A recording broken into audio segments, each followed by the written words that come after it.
Masih penat tolak kerusi roda manual sampai sakit pinggang? Abang dengan Kak tengok ni. Ini adalah remote electric wheelchair.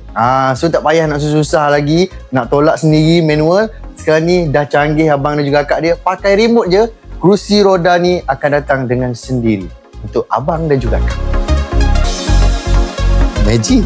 Kerusi roda elektrik ni bang boleh kawal secara automatik melalui remote ni bang. Didatangkan dengan besi yang cukup kuat. Ini besi yang cukup kuat, tebal, dan juga kerusi dia yang cukup empuk dan selesa bang. Untuk pesakit-pesakit duduk tu, nak duduk lama pun selesa. Dan yang paling penting kalau abang tengok dekat si belakang dia bang, didatangkan dengan 2 bateri bang.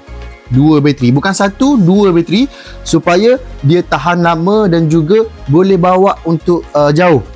Senang nak jalan jauh, tahan lama lah, tak perlu nak cas selalu kan.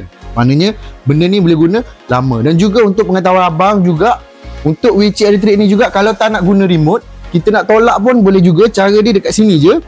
Kalau nampak, kita just tolak je. Okey, saya tolak saja. Kita boleh juga tolak secara manual bang. Nampak? Kalau kita lock tak boleh lah. Kita boleh guna remote ataupun kita punya joystick kita. Okey. Dan juga bang, untuk special ni didatangkan dengan bag dekat tepi ni bang. Untuk senang pesakit nak letak barang ataupun orang yang nak jaga pesakit nak letak barang. Didatangkan dengan kiri kanan bang. Dan juga yang paling best sekali bang, dekat depan ni bang kalau nampak dekat depan ni, kita juga ada wash bag bang. Ini bukan letak air batu ke apa, bukan. Maknanya boleh letak barang-barang juga dekat sini untuk memudahkan pesakit nak pergi ke mana-mana bang. Ini dia. Jadi apa function sebenarnya remote ni bang? Remote ni function sebenarnya untuk kita jaga pesakit, yang mana pesakit tu kita tak boleh nak bawa sendiri. Contohnya nak bergerak ke mana-mana kan. Kita daripada jauh je boleh kawal je bang. Ke depan kan. Pusing ke belakang, nampak? Gitu bang. Nak drift pun boleh. Mana kata senang untuk pesakit. Dan yang paling penting sekali bang, dia boleh juga tutup secara automatik. Cara dia bang, kita tekan je dekat sini kalau nampak. Kita tekan dekat sini bang Okey, dia nyala hijau. So bang, dia boleh tutup secara automatik.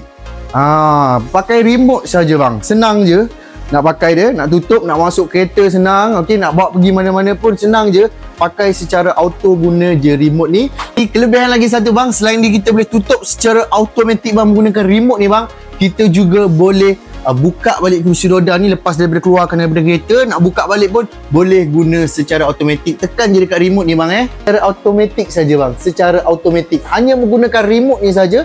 Tak perlu nak orang kata perlukan tenaga yang kuat untuk menggunakan kerusi roda ni bang. Itu dia bang, sangat senang bang Jadi kepada abang dan juga Kak yang mana tengah cari kerusi roda untuk memudahkan pesakit, nak jaga mak ayah, nak jaga ahli keluarga, nak guna remote ni je bang. Senang, tak perlu guna tenaga yang kuat, mudah untuk kita monitor pesakit kita ataupun yang kita jaga orang kita yang tengah sakit tu. Kita boleh guna wheelchair elektrik ni bang. Harga yang cukup berpatutan. Ready stock dekat mana bang? Dekat iMedical Pharmacy, pusat rehab terbesar di Kelantan, Seoul.